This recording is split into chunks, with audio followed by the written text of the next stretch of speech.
कक्षा द्वादश के भैया बहनों को शुभाशीष। प्रिय भैया बहनों, अब मैं आप लोगों को महादेवी वर्मा जी द्वारा रचित गीत क्रमांक 2 के पद क्रमांक 4 का भावार्थ समझाने जा रहा हूं। आप लोग ध्यान से समझने का प्रयत्न करिएगा। हास का मधुदूत भेजो, रोष की भ्रूभंगिमा, पतझार को चाहे सहेजो, ले मिलेगा उर अचंचल, वेदना का जल, स्वप्न शतदल, जान लो वह मिलन एकाकी, विरह में है दुकेला, पंथ होने दो अपरिचित, प्राण रहने दो अकेला। प्रिय भैया बहनों, प्रस्तुत काव्य पंक्तियों में कवित्री अपने प्रिय के मिलन के प्रति अपने दृढ़ संकल्प का वर्णन किया है। कवित्री कहती है कि हास का मधुदूत भेजो, रोष की भ्रूभंगिमा, पतझार को चाहे सहेजो, ले मिलेगा उर अचंचल, वेदना का जल, स्वप्न शतदल।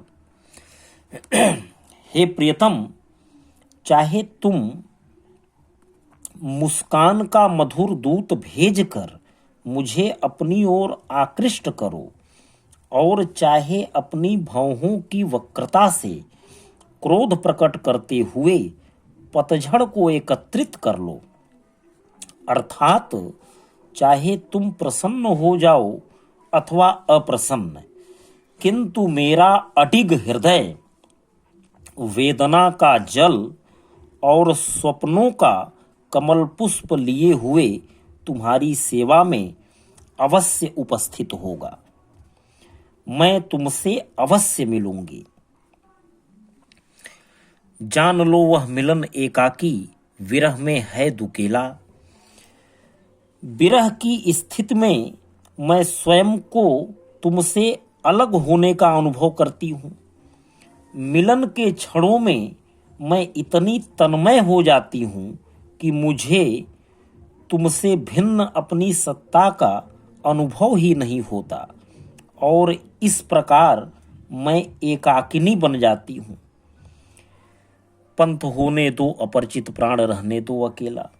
यद्यपि मेरा साधना पथ अपरिचित है और मेरे प्राणों का पथिक अकेला है, फिर भी चिंता की कोई बात नहीं, क्योंकि मुझे दृढ़ विश्वास है कि एक न एक दिन मैं अपने प्रियतम को अवश्य प्राप्त कर लूंगी। प्रिय भैया बहनों, पद क्रमांक 4 का भावार्थ यही था जो मैंने बताया। आप लोग इसे तैयार कर लेंगे। काव्यगत सौंदर्य, भाषा परिष्कृत खड़ी बोली, रस श्रृंगार गुण माधुर्य छंद मुक्तक, अलंकार अनुप्रास रूपक एवं मानवीकरण, शब्द शक्ति लक्षणा, शैली गीतात्मक एवं प्रतीकात्मक। तो इन दोनों पदों का भावार्थ तैयार करके आप लोग अपनी कॉपी में नोट कर लें।